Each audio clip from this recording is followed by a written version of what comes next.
Now, a News 4 Jax I-Team investigation getting results 2 years after we began investigating a pair of troubled affordable housing communities. They're under new ownership with big plans to renovate. The federal government approved the sale last week. The I-Team exposed unsafe and unsanitary living conditions at Eastside Terrace and Eastside Gardens apartments. They're about a mile from Jacksonville Sportsplex.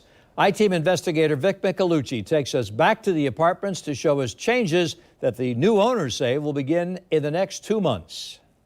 We're hoping that Eastside Gardens will improve so that she can... James Mercado and his family are thankful to have affordable housing despite the problems. They have a nice little play area downstairs here in the front, and I'm afraid to let my granddaughter go down and play because, God forbid, if there's a shooting. There was a shooting in front of the complex just this weekend.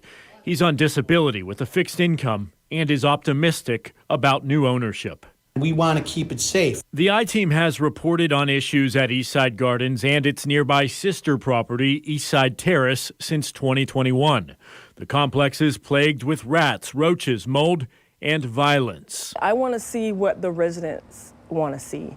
More safety in the community, but also, there's issues and challenges within the apartments. Last week, new hope for residents here as the nonprofit Lift Jax and a private group joined development purchased the properties for $6.2 million. They've pledged to team up with local organizations like the historic Eastside CDC. We are aware of the mistrust among the residents, the feelings of not caring, that no one cares about them based on their socioeconomic status. It's going to need new appliances.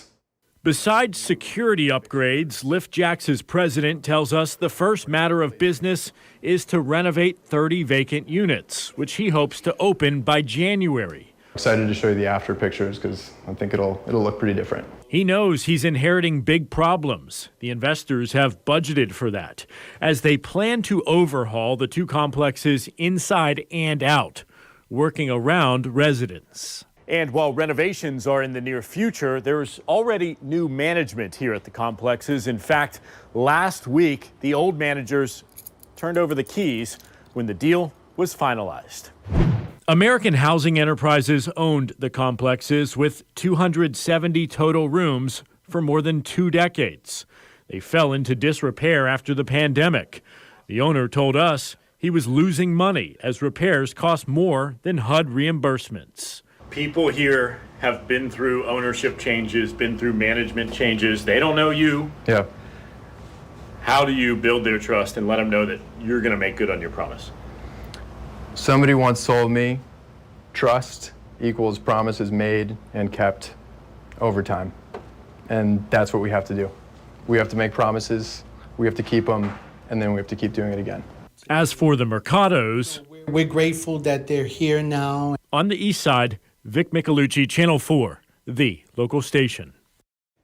Thank you, Vic. Name changes are also in the works. Eastside Gardens will become Townsend Flats, and Eastside Terrace will soon be Boylan Flats.